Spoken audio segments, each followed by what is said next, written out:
আসসালামু আলাইকুম সুধী দর্শক মণ্ডলী। আমার এই ছাদ কৃষির যে আজকের ভিডিওটা অত্যন্ত গুরুত্বপূর্ণ।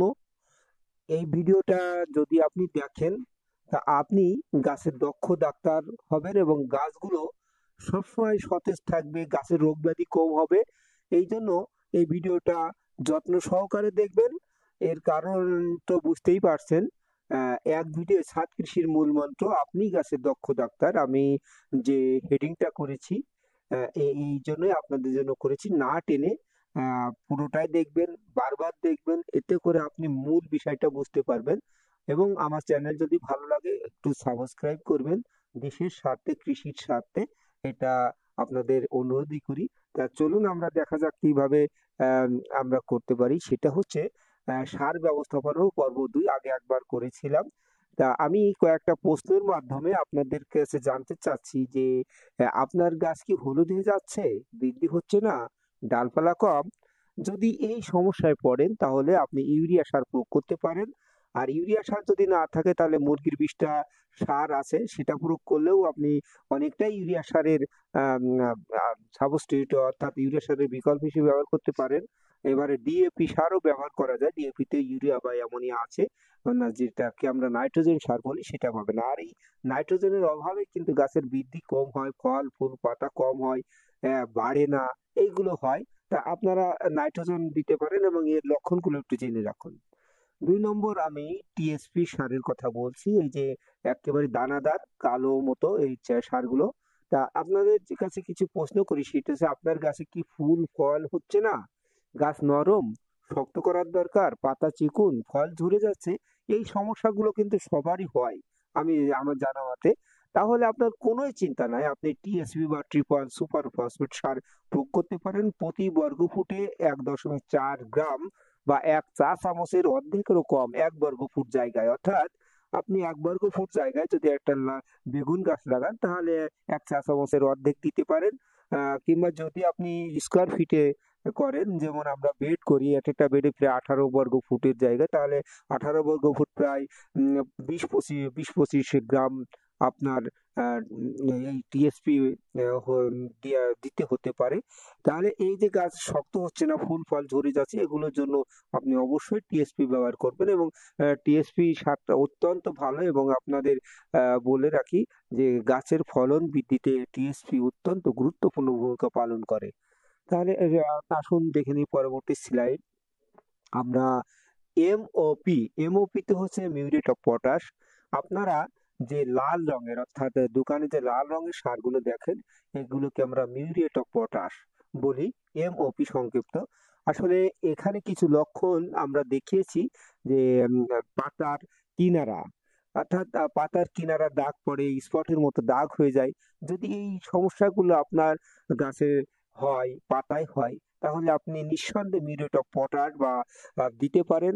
এবং যদি পটাশ আপনার কেমিক্যাল সারের প্রতি অ্যালার্জি থাকে বা দিতে না চান, তাহলে হাড়ের গুঁড়া ভার্মি কম্পোস্ট সার প্রয়োগ করতে হবে।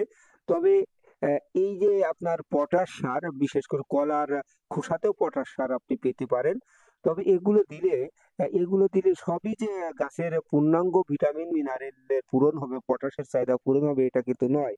অর্থাৎ আপনার জৈবভাবে যে সার দেন সেখানে খুবই কম পরিমাণ পটাশ সার থাকে। আমি একটা পরীক্ষা করেছিলাম যে শুধুমাত্র গোবর প্রয়োগের পরিমাণে একটা গাছ লাগানো হয়েছিল, কিন্তু সেই গাছের চেহারা অত্যন্ত খারাপ হয়ে গেছিল। হ্যাঁ, বিভিন্ন পরীক্ষা করেছি। আসলে জৈব সার দ্বারা সবকিছু সম্ভব হয় না। তা যাই হোক, এরপর দেখি সালফার। এই যে পাশের আপনার গাছের পাতা চিকন হয়ে যাচ্ছে, ফল ঝরে যায়, পাতার কিনারা সাদা হয়, গাছ কি দুর্বল? যদি এই কয়টা প্রশ্নের উত্তর হ্যাঁ হয়, তাহলে অবশ্যই আপনাকে সালফার সার প্রয়োগ করতে হবে 1 গ্রাম পার লিটার। আসলে সালফার সাধারণত হলদে বর্ণ হয়। এছাড়া সালফেট আকারে বিভিন্ন জিঙ্ক সালফেট, ক্যালসিয়াম সালফেট আকারে সারও পাওয়া যায়। তা হয়তো বিজ্ঞানীরা একটু পরীক্ষা করেছেন যে দেখুন, একটা ধানের সালফার প্রয়োগ করেছেন এবং আর একটা প্রয়োগ করা হয়নি। তা দুটো চেহারা আপনি পাশাপাশি দেখতে পাচ্ছেন। এই ছবিটা আমি ইন্টারনেট থেকে নিয়েছি, কোনো বিজ্ঞানী হয়তো বা এটা করেছে। তাই যাই হোক, আপনারা আপনার গাছে যদি এই সমস্যা হয়, তাহলে আপনি নিঃসন্দেহে সালফার ব্যবহার করতে পারেন। যাতে গাছের কোনো ক্ষতি না হয় এবং সেইভাবে আপনার অনুমোদিত মাত্রায় করতে পারেন। আরেকটা বিষয়, যে পুরাতন পাতার মরিচার মতো দাগ পড়ে, আপনার যদি পুরাতন পাতায় একটা স্পট মরিচার মতো দাগ পড়ে, নতুন পাতার গোড়া এবং মধ্যশিরার দুই কিনারা সবুজ হয়ে যায়, উম, আবার ছোট্ট ছোট্ট যে আগার পাতাগুলো মারা যায়, হ্যাঁ, যদি এই অবস্থা হয় তাহলে অবশ্যই জিঙ্ক সার প্রয়োগ করতে হবে। আমরা সাধারণত বলি 1 গ্রাম/লিটার, 1 গ্রাম পানিতে, 1 লিটার পানিতে 1 গ্রাম বোরন সার এই করতে পারেন, অথবা প্যাকেটের গায়ে নির্দেশনা অনুযায়ী অবশ্যই ব্যবহার করবেন, কারণ প্রত্যেক প্যাকেটের গায়ে কতটুকু ব্যবহার করবেন তা লেখা থাকে। এই জন্য সেটাই ব্যবহার করবেন, কারণ আমরা যখন প্রেসক্রাইব করি আমাদের কাছে কিন্তু ওই মাত্রাটা থাকে না, এই কারণে বলতে পারি না যে আপনি কত গ্রাম ব্যবহার করবেন। তবে প্যাকেটের গায়ে সেটা থাকে, ওটা অনুসরণ করবেন। আচ্ছা, যাই হোক, আরেকটা বিষয় আপনাদের বলি, ফল আঁকা বাঁকা হচ্ছে, অমসৃণ ত্বক, ফল ঝরে যাচ্ছে। আমাদের কিছু ফলের যে পাশে পেঁপে দেখছেন, পেঁপের গায়েটা আঁকা বাঁকা হয়ে যাচ্ছে, লাউয়ের গোড়া মোটা আগা চিকুনটা হয়, এবং বিশেষ করে এই যে এভাবে হয়, হ্যাঁ, বড় হয় না। তাহলে এইভাবে যদি হতে হয় তাহলে অবশ্যই বোরনের অভাব হয়, এবং আপনি বোরন প্রয়োগ করতে পারেন। আম, আম, বোরনের খুব দরকার। এরপরে আমরা যদি কীটনাশক ব্যবস্থাপনা দেখি, তাহলে কীটনাশক ব্যবহার করতে পারি। আমরা প্রশ্ন করি যে পোকায় আক্রমণ যদি করছে, পাতা খেয়ে যাচ্ছে, বায়োক্লিন বা ইমিডাক্লোরোপিড গ্রুপের কীটনাশক আপনি ব্যবহার করতে পারেন। তা এই যে বায়োক্লিন কিন্তু একটা ইসপানি কোম্পানি ব্যবহার করছে, এটা কাজ করে, কিন্তু সেই রকম যে ইমিডাক্লোরোপিড গ্রুপের যে কাজ করে ওটা একটু স্লো কাজ করে। তা যাই হোক, আপনারা কীটনাশক এভাবে দমন করতে পারেন। আরেকটা আমরা সবচেয়ে বড় যে সমস্যা পড়ি, ছত্রাক। হ্যাঁ, আমাদের গাছগুলো পচে যায়, অর্থাৎ আপনার গাছ বা পাতা পচে যাচ্ছে, কাণ্ড বা শিকড় পচে যাচ্ছে, গাছ ঢলে পড়তেছে, যদি এগুলো হয় তাহলে ছত্রাকনাশক ব্যবহার করতে পারেন। আর ছত্রাকনাশক সাধারণত বায়ো ছত্রাকনাশক, যেগুলো ক্ষতিকর নয়, বিশেষ করে বায়োডার্মা, ট্রাইকোডার্মা, সাবান পানি ইত্যাদি ব্যবহার করা যায়। যদি এরপরে কাজ না হয় তাহলে অবশ্যই আপনাকে ম্যানকোজে বা ম্যানসার কাজিম জাতীয় সারগুলো প্রয়োগ করতে হবে, কাজিম জাতীয় সার বা ছত্রাকনাশক প্রয়োগ করতে হবে। প্রয়োগ করলে এগুলো ইনশাল্লাহ ভালো হয়ে যাবে। এরপরে আমাদের সবচেয়ে বড় যে সমস্যা হয়, ফল পচে যায়, ফল ছিদ্র করে দেই, এগুলো হয় কিন্তু এক ধরনের মাছি পোকা, বা ছবিতে দেখতে পাচ্ছেন মাছি পোকা। এই মাছি পোকা ফলটা সিদ্ধ করে দেয়, আর একবার যদি সিদ্ধ করে দেয় তাহলে ফলের গ্রোথ কিন্তু 80% কমে যায়, এবং কিছুদিন পরে ফলটা পচে যায়, ঝরে যায়। আমাদের বিশেষ করে কুমড়া জাতীয় ফল এরকম হয়, কুমড়া জাতীয় ফলগুলো এরকম পচে যায়। তাহলে বিজ্ঞানীরা বের করেছেন ফেরোমন ট্র্যাপ, বা আমরা সেক্স ফেরোমন বলি, এগুলো ব্যবহার করলে এই যে মাছি পোকাগুলো আর হবে না।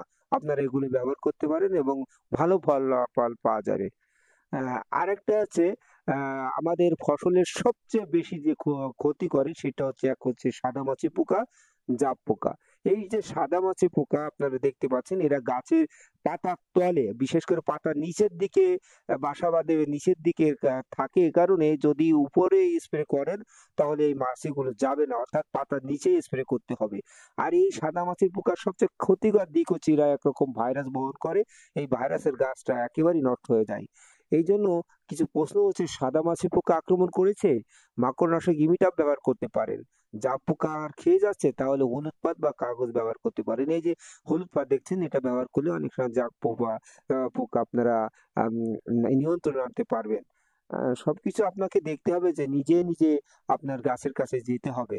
হ্যাঁ, ধন্যবাদ যে আপনার আমার একটা চ্যানেলটা দেখছেন। বিশেষ করে আমার ভিডিওগুলো যদি ভালো লাগে, আবার অনুরোধ করছি একটু শেয়ার করবেন, চ্যানেলটি সাবস্ক্রাইব করবেন, আমাকে পরামর্শ দিবেন আপনারা কি কি জানতে চান, সেই বিষয়গুলো বললে আমি পরবর্তী ভিডিও আপনাদের চাহিদা অনুযায়ী করব। তা আজকে এই পর্যন্তই, মন্তব্য কেমন হলো জানাবেন। ধন্যবাদ।